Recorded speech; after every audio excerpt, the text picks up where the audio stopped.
berada di Jakarta, khususnya di kantornya Bapak Pendeta Willing.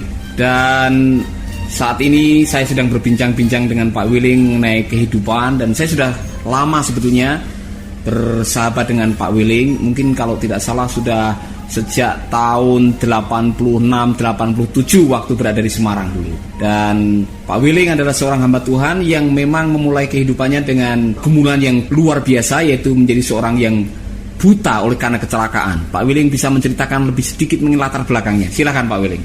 Ya, saya bernama Willing. Saya mengalami kecelakaan waktu umur saya 16 tahun, tepatnya di tahun 79. Dan ya, kecelakaan itu tidak terlalu besar, tetapi mengakibatkan penglihatan mata saya menjadi rusak. Saya lahir dalam keadaan baik.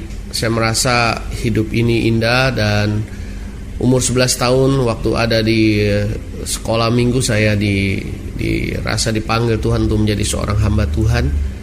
Tapi panggilan itu saya terima saja lebih dulu, tetapi saya belum meresponinya dengan baik. Saya berpikir masih terlalu muda, dan akhirnya ya saya menjalani kehidupan sebagaimana mestinya. Umur 14 tahun saya membuktikan bahwa saya adalah pengikut Yesus. Saya di Islam, dibaptis. Dan umur 16 tahun itulah saya mengalami kecelakaan. Di suatu malam saya disuruh orang tua saya pergi ke rumah tetangga untuk mengembalikan obeng. Tetapi pada malam itu merupakan malam di mana merubah sejarah hidup saya. Saya injak jembatan rumah tetangga yang biasa saya injak tidak pernah patah. Malam itu saya injak patah, dan saya masuk ke selokan, dan kepala saya kebentur trotoar jalan, dan yang mengakibatkan penglihatan mata saya berkurang. Karena berkurang, maka saya dibawa ke orang dokter, dan ya dokter memutuskan untuk operasi. Dan ya saya menjalani operasi, tetapi akibat operasi itu penglihatan mata saya semakin menurun dan akhirnya habis. Pak Willing, pada waktu Bapak menyadari atau mengetahui bahwa dokter membuat keputusan atau sudah mengatakan Bapak akan menjadi buta, reaksi Bapak sebagai seorang remaja pada waktu itu yang penuh dengan cita-cita, reaksi Bapak seperti apa waktu itu sebagai Willing yang masih remaja? Ya, saya pada waktu itu ya dalam keadaan bingung, orang tua juga keadaan bingung, dan kami tidak tahu jalan keluar. Dan kami juga tidak tahu adanya sekolah orang buta untuk di Indonesia. Jadi kami sangat sempit sekali informasi untuk masalah kebutaan ini. Hanya orang tua selalu berkata, sabar, kami sedang mencari dokter. Dan kakak-kakak saya pun juga memikirkan untuk mencari seorang dokter yang mungkin lebih baik. Tetapi ya itulah sebuah penghiburan, dan ya hari ke hari ya saya jalani dengan satu harapan bahwa mata saya bisa sembuh. Dan yang kedua, di dalam doa saya selain minta kesembuhan, saya juga minta supaya saya bisa sekolah. Karena saya tahu dengan saya bisa sekolah, maka saya bisa meraih masa depan yang saya tahu dengan pasti Alkitab mengatakan Tuhan menyediakan masa depan yang penuh pengharapan. Kembali kepada pengalaman Pak Willing waktu masih remaja, menerima Tuhan Yesus sebagai Juru Selamat, dan kemudian mendengar panggilan Tuhan. Kemudian kenyataan dalam hidup Bapak menerima sebuah musibah atau malapetaka yang membuat Bapak cacat sebagai seorang yang buta. Sempat tidak kecewa dengan Tuhan?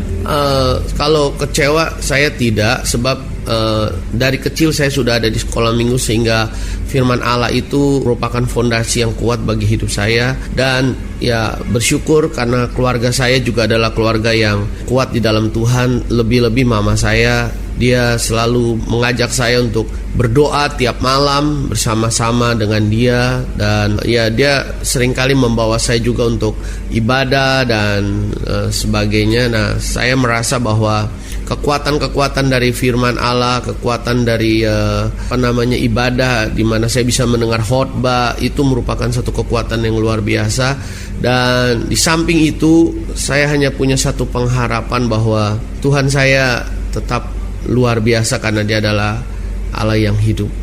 Jadi yang membuat Bapak menjadi kuat untuk menjalani kehidupan ini ialah tetap berharap kepada Tuhan. Ya, saya sangat berharap kepada Tuhan, dan juga orang tua dan kakak-kakak yang terus mensupport kehidupan saya dengan mereka berkata masih ada sesuatu yang bisa kamu kerjakan, dan mereka selalu mendorong saya untuk mengerjakan sesuatu yang mereka tahu saya bisa kerjakan.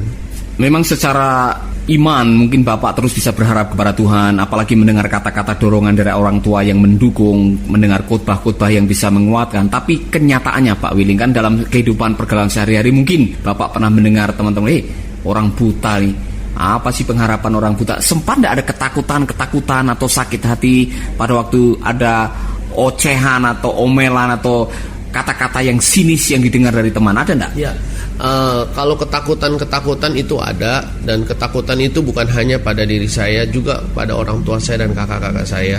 Jadi ketakutan yang ada dalam hati mereka adalah kalau saya sudah besar, saya akan menjadi apa? Karena mereka, ya, kami belum mempunyai informasi tentang sekolah orang buta. Kemudian kalau kedua orang tua meninggal dunia, Welling ini mau dititipkan ke siapa? Kepada kakak-kakak yang mana?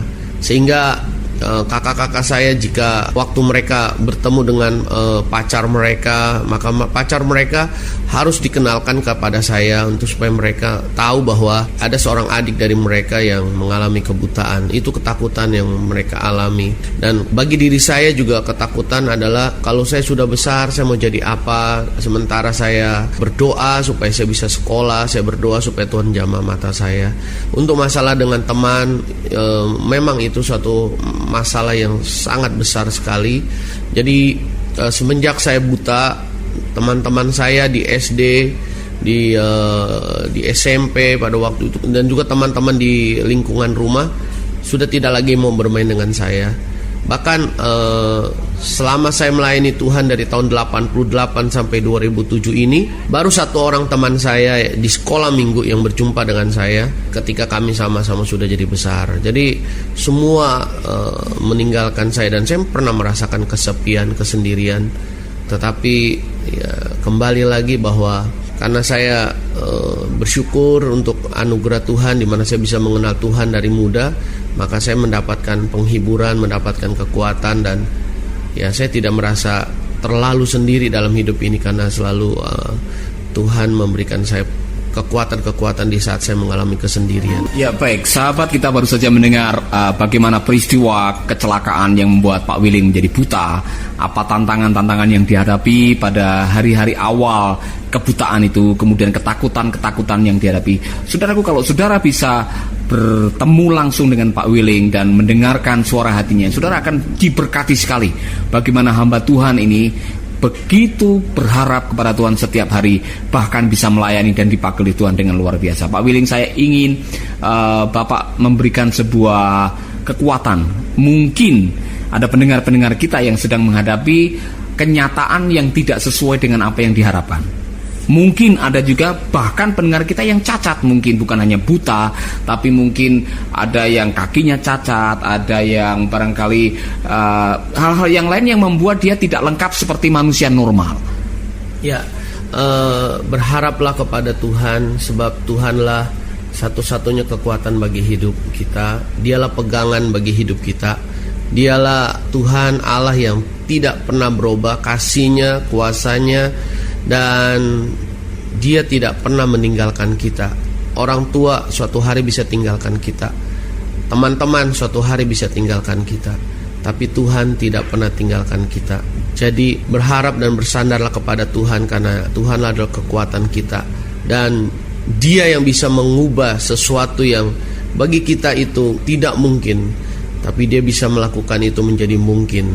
Dan saya mengalami itu, di mana Tuhan mengubah masa depan saya yang begitu gelap, segelap mata saya, tapi sekarang ini saya boleh menikmati masa depan itu, dan saya percaya ini merupakan anugerah Allah yang besar. Luar biasa, sahabat, kita baru saja mendengar sebuah kata-kata dorongan yang luar biasa buat saudara-saudara yang memang oleh karena kenyataan yang harus dihadapi, saudara terpaksa tidak seperti yang lainnya. Tetapi itu tidak berarti kita tidak bisa berkarya bagi Tuhan. Itu sebabnya kita baru saja mendengar kata-kata dorongan yang bisa menguatkan kita. Nah, mari kita akan ikuti terus seri pembicaraan atau kesaksian ini. Untuk edisi yang berikutnya kita akan mendengar apa sih resep menjalani kehidupan di dunia ini dengan keterbatasan-keterbatasan yang ada. Dengarkan terus Making Life Better masih bersama hambanya Bapak Pendeta Weling. Sahabat, baru saja kita mendengarkan sebuah wawancara yang menarik, dan bukan kebetulan kalau kita bisa mendengarkan suara hati seorang Pak Weling yang telah menjadi berkat bagi banyak orang dan sekarang memberkati kita. Tuhan memberkati, amin. Luar biasa. Terima kasih Pak Weling untuk sharingnya pada hari ini. Dan saudaraku, kalau saudara mau mengikuti perkembangan yang berikutnya, masih ada satu seri lagi yang saya ingin saudara mendengar dari Pak Weling, apa yang Tuhan sedang kerjakan dalam kehidupannya. Tuhan memberkati, amin. Sahabat, Anda baru saja mendengarkan program Making Life Better. Hubungi kami di 0811-3901-144 atau 0811-3901-140. Mari dukung pelayanan Making Life Better melalui rekening BCA 6690300525. Sekali lagi, 6690300525. Atas nama Paulus Wiratno. Terima kasih, Tuhan Yesus memberkati. Making life better, bikin hidup lebih baik.